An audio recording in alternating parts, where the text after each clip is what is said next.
Welcome back to the Sam Acho Podcast featuring Clif Marshall, a.k.a. Cliff Notes.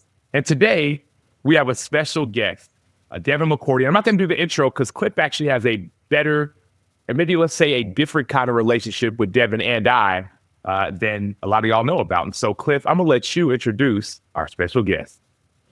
Well, Devin McCourty is with us today. And Devin, it's a special day because you're actually our first guest ever on the Sam Acho Podcast. And we can't thank you enough for your time. As Sam mentioned, you and I go way back. We have a great relationship, and we'll get into that in just a moment. But really, I want to introduce Devin. Devin was a first-round draft pick out of Rutgers. He was a 13-year NFL player, team captain with the same team, all 13 years in New England Patriots. And he won 3 Super Bowls with them. You see the Lombardi trophies behind him. So, 3 Super Bowls, was an NFL Pro Bowler. But more importantly, we talk on this show a lot about our identity. A lot of times our identity gets caught up in football or whatever sport you're playing. Most important thing to know about Devin is that first and foremost, he's a follower of Christ. Secondly, he's a great husband. And third, he's even a better father. So, Devin, thank you so much for your time, brother. It's a joy to have you on today.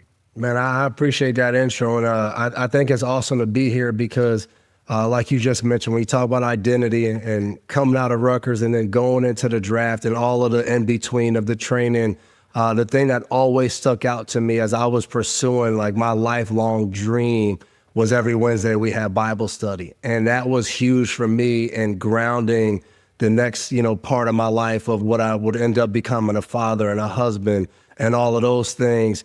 But it was in this most important time of my life professionally of chasing something, you still was like, hey, fellas, it's not mandatory, but if you want, Wednesday mornings, what's our kind of recovery day, we're going to do a Bible study. And I just remember being in that moment of like only thinking about my L drill and only thinking about my 5-10-5 and being like, man, like it was so good to be able to reset. And like, all right, let's remember what's important. Let's remember that it's a blessing to just be here training and doing all of these things that we get to do in Naples. So I'm very grateful and thankful. And that's why we've always stayed connected, because you played a huge part in the man that I became in that stage in life where, Sam, just like me, that's the kind of the stage where you can go either direction as you're about to walk into a whole new life that you thought it would be one way, but it's a lot of other things involved, and very grateful for what you did, Cliff.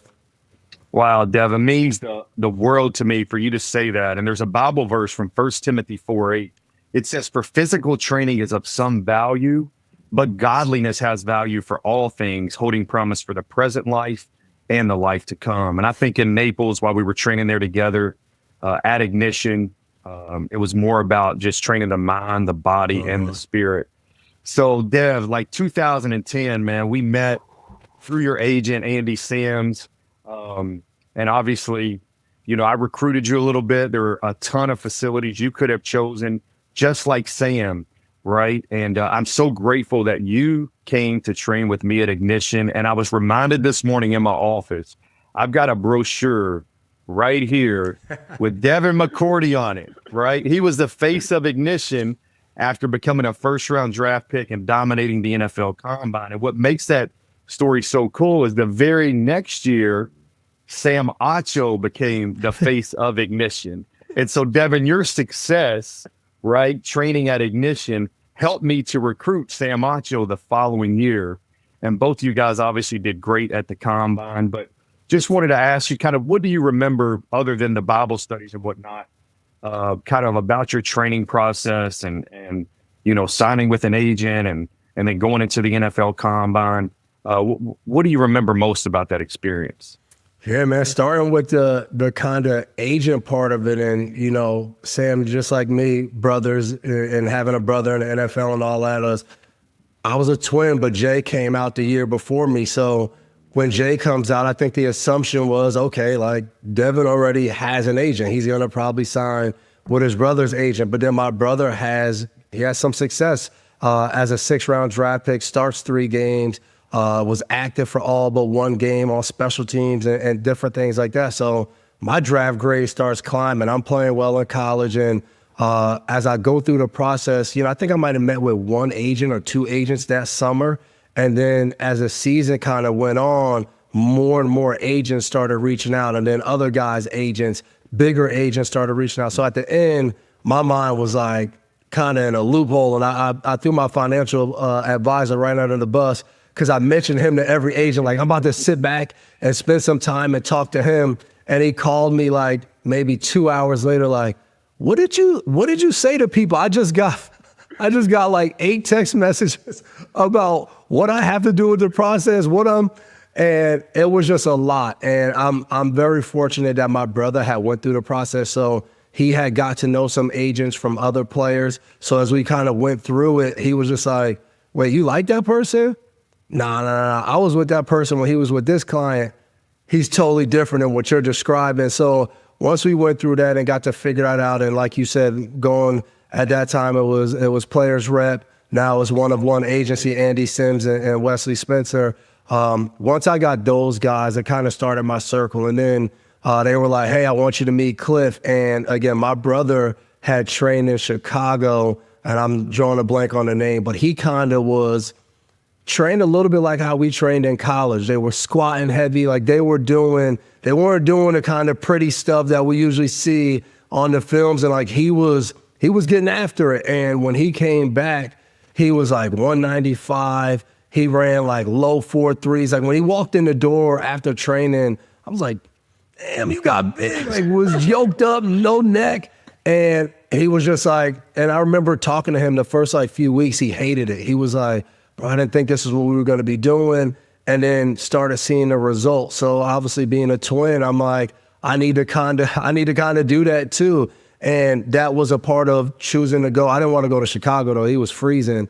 I wanted to go somewhere warm. And when Clif was like, hey, we're based in Cincinnati, but we're taking a group of guys to Naples, Florida to train for the combine, I was like, I'm in. And I think the coolest thing about being down there was we had our kind of Big East reunion down there with so many different guys, Cincy, Pitt. We were all down there getting after it. And then the group that we formed kind of were like all underdogs. And I know it sounds weird me saying that because I went in the first round, but going down there, like I always felt like I had a lot of people that didn't think that I was that type of player. Like the only, 1A offer I had was Rutgers. So like being there at Rutgers and doing that and then even getting drafted in the first round, the first time I did the press conference, they said, hey, are you aware people are pretty angry that Bill drafted a special teams player in the first round?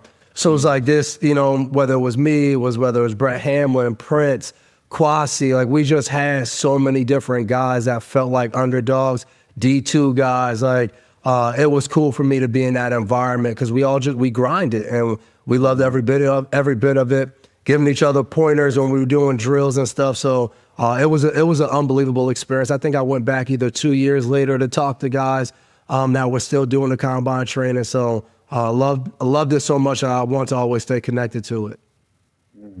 Man, one thing that I can remember, Devin, specifically about you is you beat me to breakfast every morning.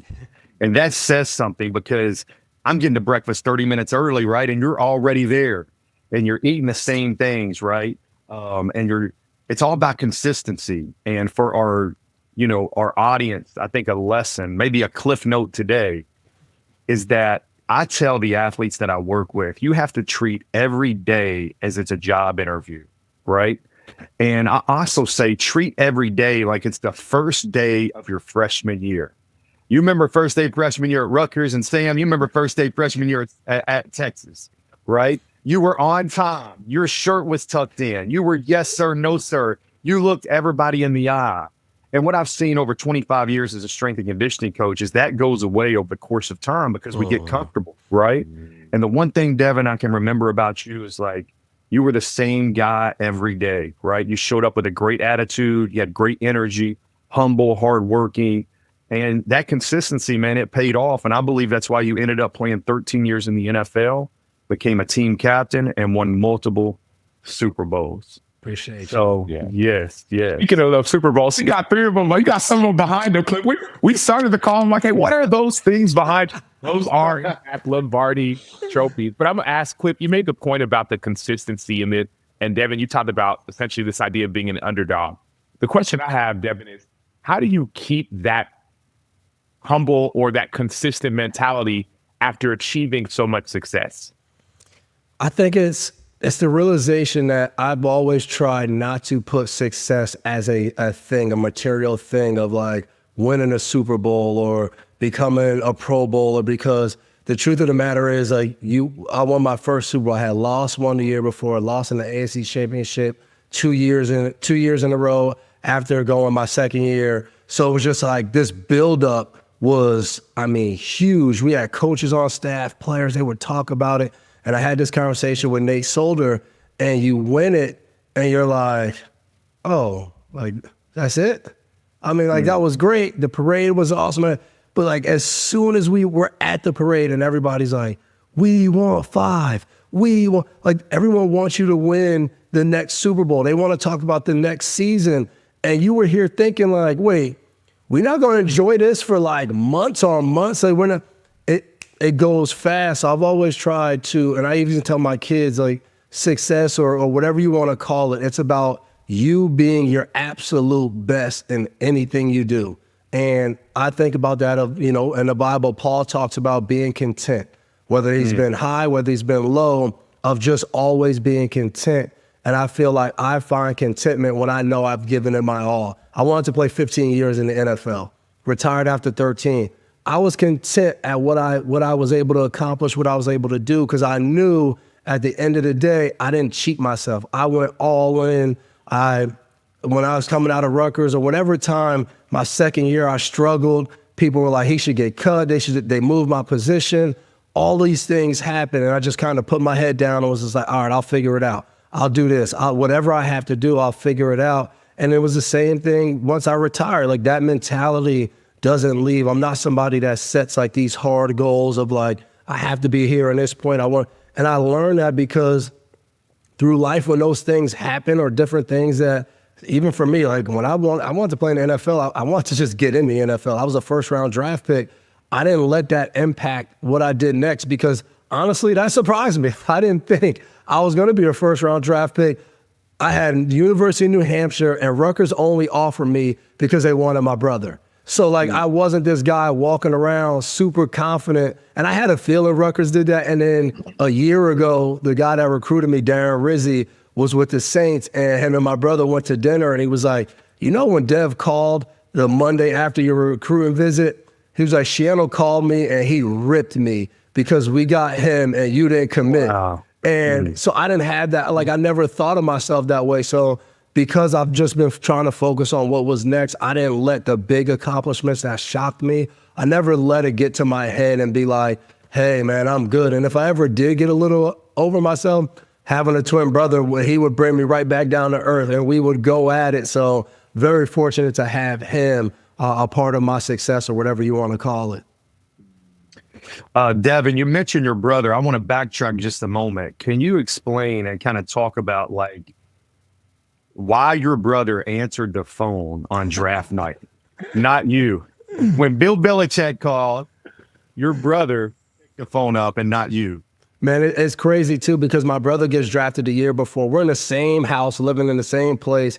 Nobody comes to the house. We had like a few friends that had already planned to come. Draft is on. He gets drafted the last day. Nobody shows up. The next year, I get drafted. I get projected, possible chance into the first round. Next thing you know, we got people just ringing the doorbell. Like, hey, and next thing I know, we got like 15, 20 people in the house. Did not want that, but it was like hard to be like, nah, y'all got to go. So, you know, getting drafted in the first round is awesome, but it's long. So I got to the point where I was like, man, I got to just step out of here for a second, go to the bathroom, but spending some extra time, and the phone rings. So as the phone rings, Jay's like, I'm going to answer it. I'm going to take it to him, but I'm going to answer it. And answers it, and it's Mr. Kraft at first on the phone. Hey, we're drafting you. This is Robert Kraft from the New England Patriots. He's like, oh, man, awesome. Oh, hey, I'm going to put Coach Belichick on. As soon as they say put Coach Belichick on, he's like, yo, Coach Belichick's on the phone. Hands me the phone. And it was hilarious because it's our relationship, always having each other's back of, I'm away, no fear, no, don't worry about it. He'll answer, he'll be me, pass me the phone, and I'll take over. And our lives have been like that. Like I played in high school football. I played right away as a sophomore, starting some games. He didn't play much. Junior year, he kind of has a run at running back where he's playing more. He played more first in basketball. Then we get to college. I redshirt. He plays right away. He becomes a 6th-round draft pick. I become a 1st-round draft pick. I win Super Bowl, 2 Super Bowls. Then he wins a Super Bowl with me. It's just always back and forth. Even retirement, he goes on TV. He does well on TV. I come out the next year, I go on TV. So we've always helped each other out and just had each other's back. And we always tell people, I don't think we have the success. We don't make it to the NFL if we don't have each other. We've always pushed each other. We've always made each other believe in ourselves more by like just saying like, nah, keep going. Even when I retired, when our season ended, he calls me, he goes, nah, don't retire. You have 4 interceptions. You should have had 6. Don't retire. There's different records you could get. And I was like, man, I'm done. But like we always push each other, man. It's really special relationship. You know, it's funny. Go ahead, Clif, Sam. Just to hop in last week, because last week, Clif and I, on episode 1, we talked about the relationship that we have as far as accountability, keeping each other accountable. I also have a brother, right? That it's like we push each other. But not everybody has a physical brother. What do you tell the people who may not have a physical brother or a sister if they want to achieve this version of success? I think it's an alignment with different people in your life. I think even, outside of having my brother, I have friends who are like brothers to me that I can call on when they've gone through great loss. Two of my close friends, they lost their fathers like 6 months to a year apart. And I remember one of my guys, he's a federal agent, and I FaceTimed him that night. And I was just like, man, I had to put eyes on you. I was like, I know like how close you and your father are. I was like, I just wanted to put eyes on you, not a phone call or a text message, but to FaceTime you and see you. And I think it's finding those people, but it's investment, and it's investing time. It's letting people know exactly how you feel, whether it's good or bad, of being there. And I think when you find that, like I always tell my wife, my close friends, I never understand when people are like, hey, we're just not friends anymore. I'm like, my close friends that I've had since college, like it would take something that I can't even think of why we wouldn't be friends, because we've invested so much time in each other. Whether it's even now, if they come over and we hang around the house, like we don't have to go anywhere. We might just sit at the house and be talking, or we'll have a drink and be talking at 3 o'clock in the morning, just catching up. And that's what I would tell people. If you have different people in your life that you see like, man, this person's like a brother or like a sister, go all in and invest time. Like there's no gift. There's nothing you can give them other than like your time. They have kids, or they be around their family, have that type of relationship where you're around them, where when something's not right, they can feel it. They talk to you so much that if you don't check in with them, or y'all not in a group chat and y'all not texting, they're like, hey man, what's going on? We good over there? Or they're coming out to see you. So it doesn't have to be blood. I mean, I truly believe that, me and my brother are close, but I don't believe in like just because somebody's not family that you don't have that close relationship, or just because somebody is family that you just keep diving in. I think it's about the relationship, what you said, Sam, of how is that relationship? How do we equally invest in each other? How is this mutual where we're like, we feel the same about each other? I think that's huge. I've always tried to find that in my life. Devin, I think over the course of the last 25 years, I have found this truth in coaching. Results are temporary, but relationships are eternal. And what I mean by that is the result of a 40-yard dash, a vertical jump, winning a Super Bowl even. That's all temporary, but the relationship is eternal. And that's what makes this show today so special, to have both you guys on here as I was your former coach. But I think the locker room, right? And Sam can talk to this as well. You guys grew up in a locker room, right? From high school, college, throughout your professional career. And obviously transitioning from that into the next stage of your life, a lot of guys struggle with that, right? Because you don't have that camaraderie, so to speak, each and every day when you show up to work. So how are you combating that now as you're transitioning from the NFL into normal life? Yeah, it's not easy. And Sam, you notice too, as men, a lot of times, because we're in the locker room, we don't really call each other. We don't text all the time. We don't FaceTime because we see each other every day. Like me and Matthew Slater are super close. Like our wives used to be like, man, they're work husbands. They got a bromance. Like we always, if something was going on, we would always be talking to each other about it. And we got so used to seeing each other every single day that like when I would look through my phone, we barely have any text messages because we always saw each other. And then you kind of step away from that. It's hard. It's hard to tap back in. It's hard to, especially I retired. Certain guys were still playing. So you're like, oh, I know they're practicing. Then I went into media. So I'm like, man, I don't want them to feel like I'm reaching out to get information and all of those different things. And then you realize like, man, you gotta check in on guys. You gotta text them. But like when I first left, I went like 2 months where I didn't kind of know what I was going to do next. I knew I wanted to do media, but Sam, like wanting to do media and there being an open media job for you are two totally different things. So you do all of these things. So I'm gearing up. My last year during the bye week, I go and I do CBS, I do NFL Today. Then when the season first ends, NFL Today asked me to come back. So I do that again. NFL Network asked me to do some playoff coverage, fly to LA. And then maybe 3 weeks later, I fly to LA again, an interview for Fox. So I'm like, man, I done checked every box. Like somebody, anybody. And those 2 months go and just nothing. Like you get all this positive feedback when you go. And then finally, I got an offer from CBS Sports Network. And then I got a call from Fred Gaudelli at NBC, and he was like, hold on, don't do anything yet. Let me see. I think we might have an opportunity. And then Football Night in America at NBC comes, and that was a blessing all in itself because they didn't have an open spot. And they opened up a spot for me and thought I would go along really well with their crew. So in one sense, I hit, like, I'm like, man, I got a great job. Chris Sims, who I had a relationship with, he was on the show. I'm about to meet all these new people. I'm about to get my new locker room. This is going to be great. But the truth was, like, at home was the biggest struggle because you said it, Cliff, 13 years, 12-time captain. So, like, I'm a captain. I run things. I do things. I'm a captain, guys. Listen to me. It's awesome. Married, going on 9 years, been together for like 15, 16 years. At home, she's the captain. Everybody listens to her.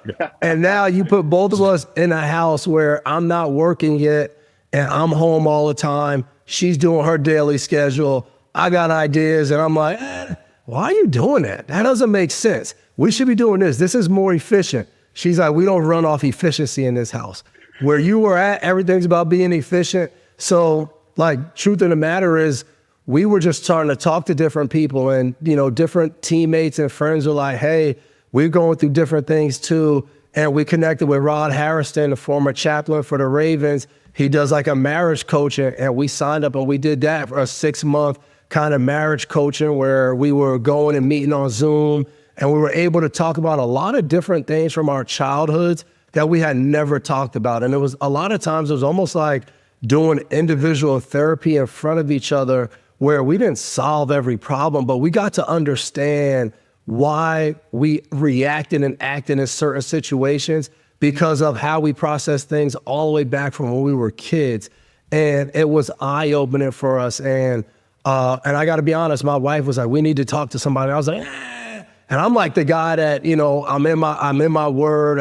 I was, again, the leader the guys look to, and I still was like, I don't know. But it was the best thing for our marriage that allowed me to kind of ride off and be good off the field and in retirement in both kind of landscapes, not just doing TV and finding a post-career. Because a lot of people were coming up to me like, man, you're killing post-career. But at home, I was like, I'm not killing that. And that allowed me to kind of get back on par, not to feel, sometimes you can feel a little bit like a fraud knowing you're out and, doing different things for work. And my wife's at home, she's pissed at me, but I'm over here, smiling and everything's great. So that was a huge, I think, spot for us of being able to do that and live that and go through it. And it made us better. And, what I've learned in life is everything's a season. Just because you're in one season that might not be great doesn't mean that's going to dictate the rest of your life. It's just a season you got to get through. And I think it really taught us to lean on each other even more when we're going through things like that. So it was huge for us. We talk a lot on this podcast about how to win without losing it all. We talk about faith, family, football finances, I want to just pinpoint on that family piece. You've won a lot. You won, 13-year NFL vet, 12-time captain, 3-time Super Bowl champion. You've won a lot, and you've talked about the football piece. We've dipped in on the faith piece. I want to go to that family piece. How do you win at home as a husband and as a father? I think the first thing is knowing that you want to win, not always be right. And, I think anybody that's ever talked to someone that's been married a long time, like I remember me and Mr. Kraft, one time we were walking the tunnel back to the locker room, and he was like, I was married since I was 21. I was with my sweetheart forever. He's like, I got married. I never lived a life of like out partying. I got married at 21. He's like, I'm going to tell you this one thing. Don't always worry about being right. Just be happy and keep your marriage going the right way. And that's what I've tried to do. I've tried to win the day or win the people in my household. I used to tell my wife all the time, like, one of the things I wanted to do most in life was be a husband and father, is because my father passed when I was 3. So like my whole life growing up, because I was so young, I never experienced knowing like what it meant to have a father, like to have somebody show up at a basketball game or a football game, or come home and struggle with something at school or a test or a personal relationship. I never had somebody to give me like that male perspective of, hey, like, I heard what your mom said, but sometimes, and give me another angle. Like I had my mom, and my mom was awesome. She did it all. But to not have that was hard. It sucked from the standpoint of I never knew what it meant to have it. And I sometimes tell people that are going through a tough time, like if they lose their father or different things like that, of cherish the moments you had, because you're going to be able to tell stories about your father, and your kids are going to get to know the legacy that your father left behind through them, generation to generation. And I sometimes feel like, man, I miss that a little bit because I have just very vague memories, but I have stories that other people tell me. So I always try to remember that as I'm doing different things. I'm on boards and I'm working, and I'm like, all right, how can I be back? Because my kids, like, we just went on vacation, and when I'm with my brother, a lot of people, especially like now, it's because you do TV, they're like, you guys are those twins. And my kids are like, why are you famous? Why do people know you? Because like, they don't know that. Like, they don't know that side. I'm just dad. And I want them to know me as just dad. And I think that only comes by being present. I take them to school most of the days because, TV stuff, you have that flexibility. And people ask me right now, like in the off season, like, how do you take up your time in the off season? I'm like, I don't do much. I want this time in the off season. I want to be the kickball coach. I want to be at the baseball and softball practices and all of that. So I think being present is how I try to win, because I'm going to make mistakes, but as long as they know I'm there with them, they'll always remember that. And I think that's the key part of being a dad, is just showing up. And I've tried to do that as much as I can. Devin, I think, they say that the choices we make us. And I think what you shared just a moment ago about choosing to do 6 months of marriage counseling helped you guys in your marriage, right? And I think that as athletes, right, you and Sam both, you work your entire life, right, to become the best version of yourself on the football field, right? But I think as we grow as men, we also have to understand that the same amount of work that we put into developing our bodies, we also have to put into our marriage. We have to put that into being a father, and especially we have to put that into being present in our faith and growing. And obviously that looks different for everybody, but I can respect you for choosing, right, that marriage counseling to help strengthen your marriage. And so much respect to you for that. I did want to ask you a couple more questions about football. First was, just talk to me about Tom Brady, playing with him for 13 years, what you learned from him, and if you still stay in touch with him to this day. Yeah, I shoot him some texts every once in a while, and then on Instagram. And, I think especially because what we're all doing in media now, not just him, but like Edelman and Gronkowski, so many different guys are in this space, and ran into a bunch of them in New Orleans, and like we're catching up and we're talking. But I always tell people of like, the coolest thing about Tom is like, Tom's a rock star. And like when you're around him, you wouldn't have any idea that like, that's him. You travel, like we would travel to games and there were people lined up when our buses pulled up. People lined up in the lobby to like welcome us. And I know it was him because then he left the last 3 years of my career. It won't just say we had the line. Like we didn't have that. But I say that because when I first got in, it was like the kind of old off season where a lot of the veterans weren't there when you first got there because they had their little break in between. So when he got there, I remember being on the field. We're doing like the OTAs and, you know, pass each other in the locker room, but didn't get time to talk. And he comes up to me in between the special teams first, like, hey, man, what's up? I'm Tom. I'm looking at him like, yeah, man, I know who you are. I know you, Tom. And he's like, man, we're so happy to have you here. And I'm a rookie, first rounder, whatever you want to call it, but from Rutgers, a kid that Tom Brady gonna tell me, I'm happy to have you here. Man, I called my mom that night and was like, Brady knew who I was. And like, that was how he would treat you. And he would do that to different rookies, different offensive linemen that came in. But then you had this other side of this guy that I got to sit in captain's meetings with for 10 years who could break down the game from offense, defense, special teams, and tell us how we needed to play. In our captain's meetings, it would go one by one, everybody giving their input. And you would give your input kind of relative to, for me, secondary defense, Vince Wilfork, defensive line, front seven, Slater, special teams. Tom would give the overall of the whole team. It would be like having, you know, Bill Belichick, your head coach, but like his second in command would be like Brady. And for me, it was so unique sitting there learning from him different times. We would talk about safeties like Ed Reed and Troy Polamalu. He would tell me why like Ed Reed would give him trouble with some things and how to play things. He was just incredible, I think, as a teammate. And you wouldn't expect it, I think, coming in and hearing the story sometimes about like the bigger name guys. Like he didn't have 2 lockers. He had 1 locker. If you wanted something signed, he said, hey, babe, put it in my locker. I'll sign it for you. Come get it by the end of the day. And he would sign it.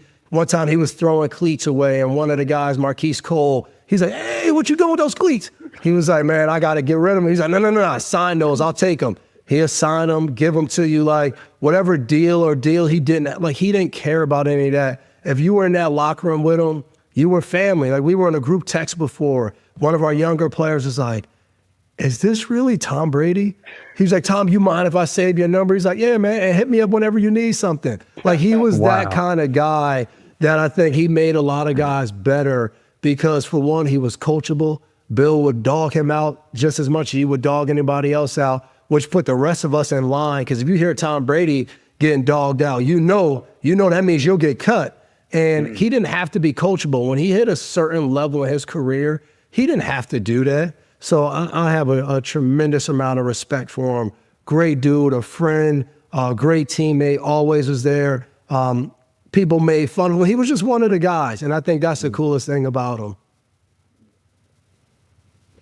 My last question regarding football, I have to ask you about Coach Belichick being in North Carolina, being in this landscape of NIL and transfer portal. I've lived that the last couple of years myself as a college strength and conditioning coach.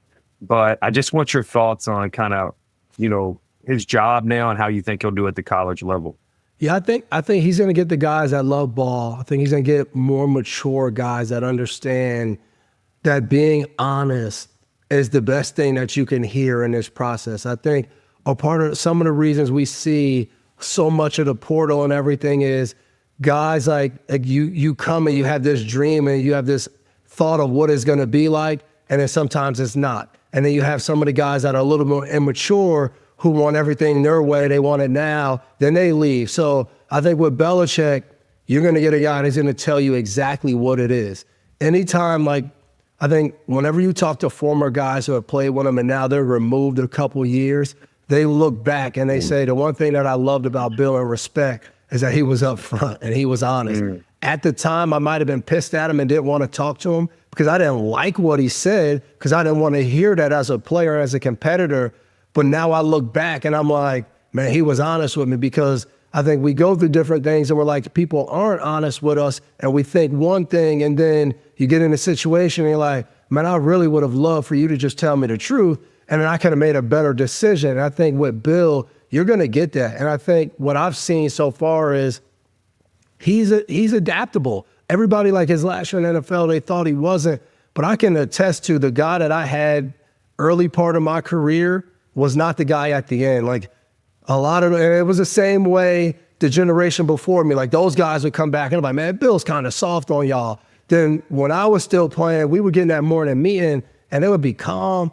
It wouldn't be low lights. And I was like, damn, Bill's changed. And I think he's going to be like that in college. I can't wait. I want to go down there and actually see it. But I talked to his son, Steve, a good amount. And he even was telling me about their first ever meeting. He was like, dude, he hit the same meeting from the NFL, like treating these guys like pros. And I think that's what guys will love. They'll love the opportunity to go and be treated like a pro practice, here in meeting rooms and all those different things. I think that's what he's going to give those guys. And I get it.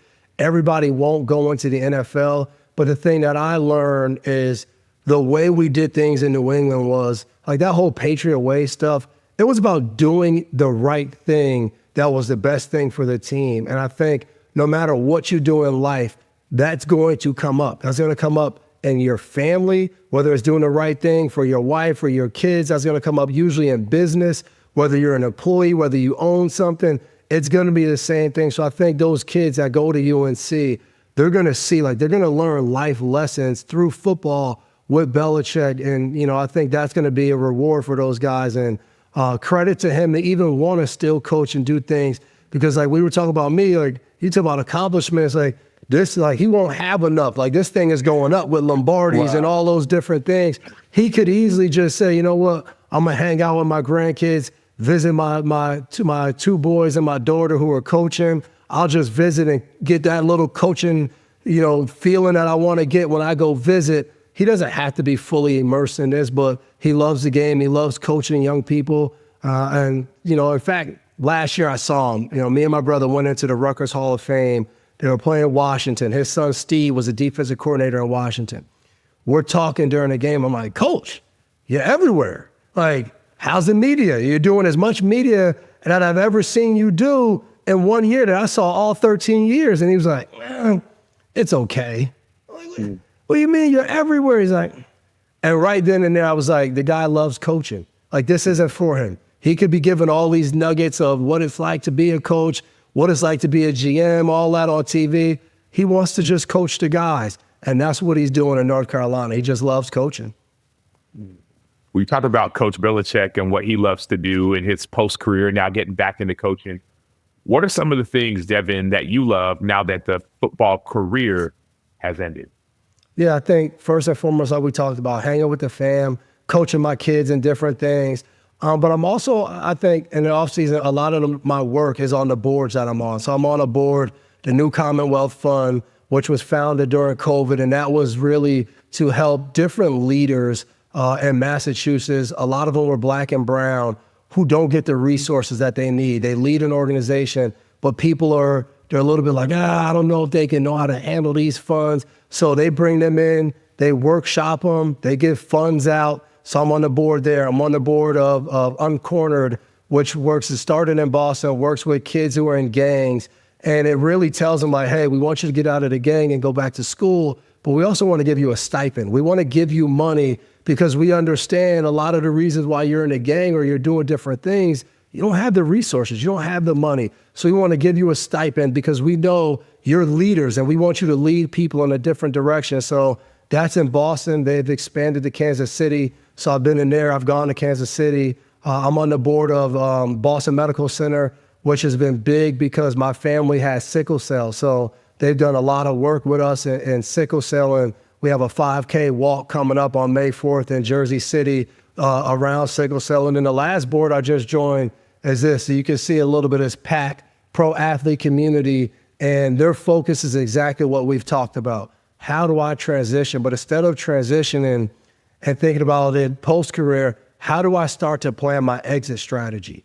You know, in every business, all these people who are highly successful, they have exit strategies. So yeah, they might start a great company, but as soon as they start that company, they're thinking, okay, in 5 years, this is the plan. We want to exit. We want to sell it here. We want to do this. So the plan is like, how do we get guys in as soon as they get in the NFL to start planning their exit strategy. And within that, they have these business combines where you have people from private equity, you have people from real estate, just all these different networks come in and they pour into these guys for 3 or 4 days. But most importantly, they leave with these guys' emails all on an app together. So you can reach out, hey, I want to get involved in this. I want to get involved in venture capital. You can reach out to these people. So that was started with a guy that used to do player development, Caleb Thornhill in Miami.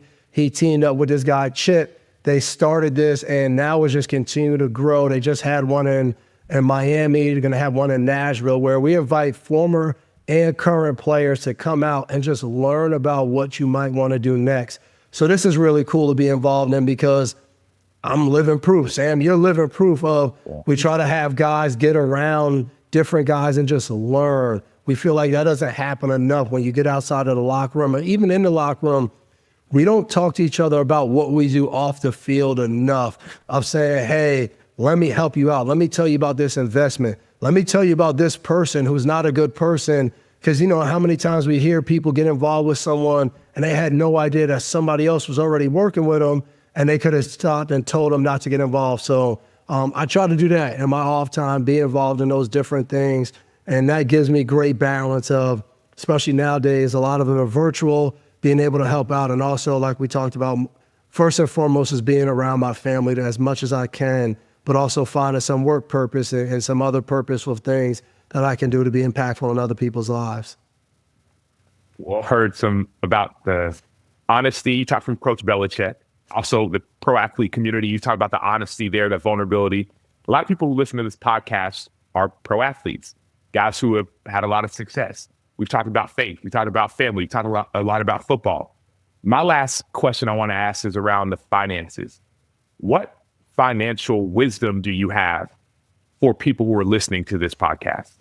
I think, especially as players, don't be the smartest guy in the room. Be in the room with the smartest people.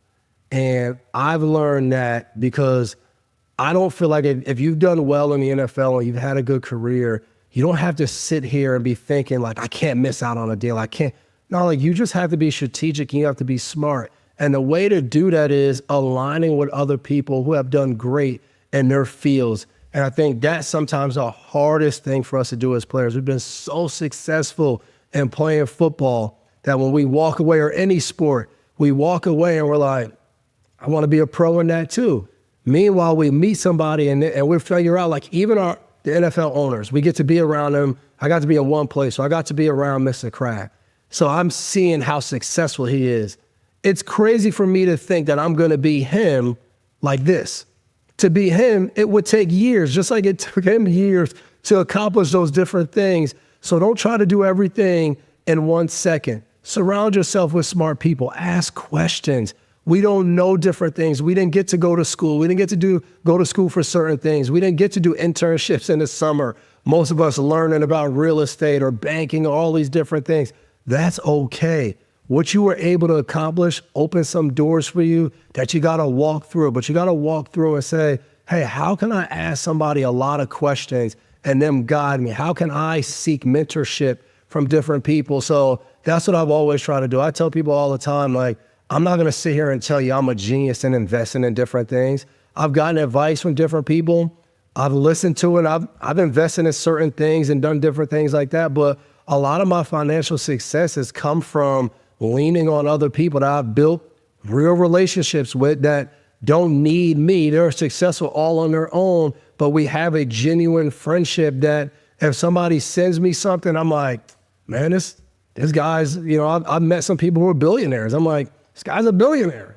He sees this all the time. Hey, just got this deal. I'll type up the email. Hey, would love for you to look at it and jump on a call to talk about it. Hey, man, no problem, Devin, because we have a real relationship. We've hung out. We've gone to dinner. So I always tell guys, man, as soon as you can, lean back in. If you play college somewhere, lean back into the different alumni when you go to games, and you're playing city, the city you're from, like lean into different people who do some things that you might want to do. Just pick their brain and go to lunch, go to dinner, have real relationships with people, because we got to do that in football. We never really thought about it, but everything we did was I had a relationship with some receivers, and I learned about what made them great at receiver. I had a relationship with Tom Brady, learned about what made him great at quarterback, which helped make me better at safety. Me and Dante Hightower were captain for a long time.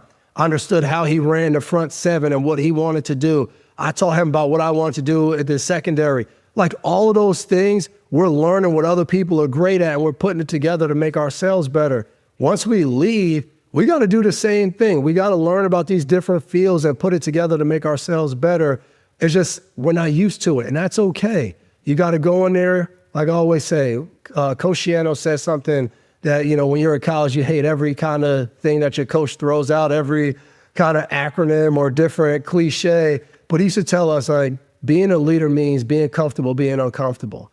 And I understood what that meant in every situation as I advanced, that you have to be a little uncomfortable. When everybody's doing one thing, Cliff, when we were training, I would tell God, hey, Cliff, I need some Saturday work. Like I need to get it in on Saturday. I don't feel good about my 3-cone. Let's put in work. Friday night, guys, like, hey, we're going out. Nah, fellas, let's stay here. Like we don't need to go over there. We don't need to do any of that. We don't need to go to Fort Myers. Let's stay here. And you got to be comfortable saying, even if they all go, I'm going to stay by myself. And all those different things come up. And that was a great piece of advice I got from him that I beat into my kids. And sometimes my wife is like, hey, you're not coaching me. Stop telling me those different things. But I just think they're so true for life. Well, Devin, you gave me a cliff note today, and I thank you for that. And that cliff note is this: if you're the smartest one in the room, you're in the wrong room. And we talk very often about Proverbs 27:17. It says, as iron sharpens iron, so one man sharpens another. And that is certainly what you've done today on this podcast. So I am so grateful, brother, for your time and just being able to reminisce and really learn from you. So thank you for your time today. No, I appreciate y'all, man. Love the space that you guys are in and what you're doing. Cliff, obviously, I've gotten to know you well. Sam, through PA meetings and different things like that. It's fun to watch you. And, obviously, we ran into each other in New Orleans, but to see everything that you and your brother are doing, it's awesome to see, man. And I love this space that you guys are creating, man. Keep it going. Definitely, Devin. Well, we appreciate you, man. Seeing you not only in New Orleans in person, but seeing you on TV, playing against you in different scenarios, but also more than anything, just hearing you as a man, as a husband, as a father, as a leader, leaving a legacy, all the things that we talk about, right? Like you've won.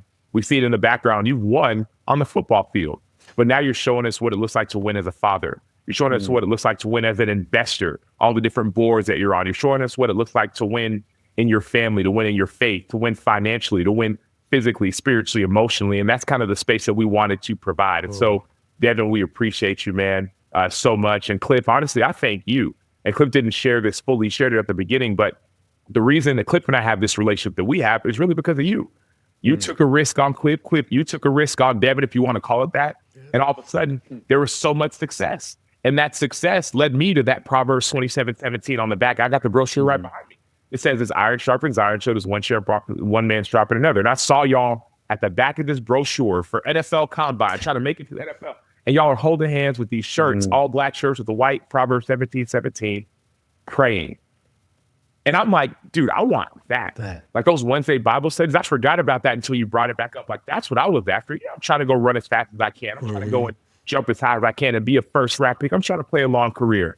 But I know there's something more. Even the point you made about the Super Bowl, we hear that all the time. It's like, dude, we won, and then what? A.J. Brown made the point, man, okay, 72 hours later, I just won a Super Bowl for the Eagles, and now what? And so it's like, that's the space that we want to provide. It's the now what? All right, boom, you've won at this, football, basketball. We'll be talking to guys who are in the NBA, played successful career. Now what? And so you've provided us with that now what? You've talked about what it looks like to be a leader in your community, what it means to be a leader in your family, what it looks like to build relationships, to be present, to not be the smartest person in the room, this clip note. And so we appreciate your time. And so anybody else who wants to continue to tap in, go to SamAcho.com to listen to more of the Sam Acho Podcast. For me, for Clif Marshall, for Devin McCourty, we say thank you. Yeah, we appreciate you, brother. All right, fellas. Good to see y'all, man. Yes, good to see you, Dad. Appreciate it, buddy. All right, man. Have a good one. All right, later. All right.